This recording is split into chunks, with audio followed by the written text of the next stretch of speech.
സമഗ്ര ഗുണമേന്മ വിദ്യാഭ്യാസ പദ്ധതി നടപ്പിലാക്കുന്നതിന്റെ ഭാഗമായ അധ്യാപക സംഗമത്തിന്റെ രണ്ടാം ദിനമായിരുന്നു ഇന്ന്. ഒന്നാം ദിനം നൽകിയ ഗ്രൂപ്പ് പ്രവർത്തനത്തിന്റെ അവതരണത്തിലൂടെയാണ് ഇന്നത്തെ പ്രവർത്തനങ്ങൾ ആരംഭിച്ചത്. New trends in science and technology, book review, TLM അവതരണം തുടങ്ങിയ വ്യത്യസ്തങ്ങളായ പ്രവർത്തനങ്ങൾ ഓരോ ഗ്രൂപ്പും അവതരിപ്പിച്ചു.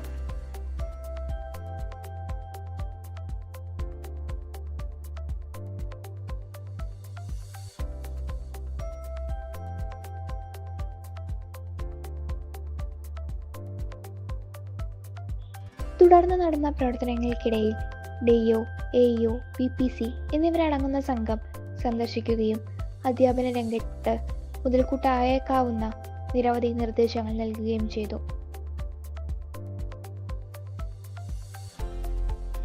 ക്ലാസ് മുറികളിലെ വൈവിധ്യം, പഠന രംഗത്ത് കുട്ടികൾ അഭിമുഖീകരിക്കുന്ന പ്രശ്നങ്ങൾ, പ്രതിസന്ധികൾ, അവ നേരിടുന്നതിന് ആവശ്യമായ മുൻകരുതലുകൾ എന്നിവയെ പറ്റിയെല്ലാം തുടർന്ന് വന്ന പ്രവർത്തനത്തിലൂടെ ഗ്രൂപ്പായി തിരിഞ്ഞുകൊണ്ട് ചർച്ച ചെയ്യുകയും പൊതുവായി അവതരിപ്പിക്കുകയും ചെയ്തു.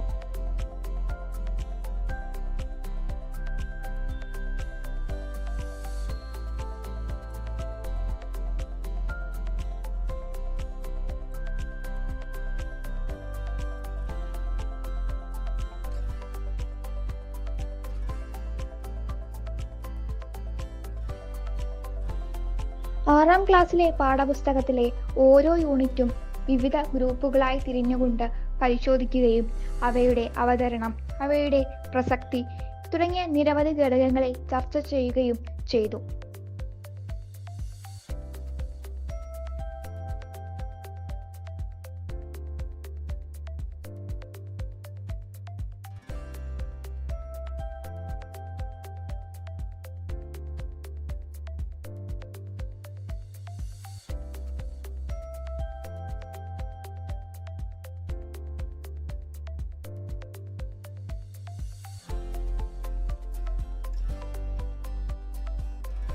മത്സ്യലോകത്തിന്റെ വൈവിധ്യത്തിലേക്ക് കുട്ടികളെ എത്തിക്കുന്നതിന് ആവശ്യമായ പഠനോപകരണ നിർമ്മാണ പ്രവർത്തനവും തുടർന്ന് ഓരോ ഗ്രൂപ്പിന്റെയും വളരെ രസകരമായ അവതരണത്തിലൂടെയും ഇന്നത്തെ പരിശീലന പരിപാടി അവസാനിച്ചു.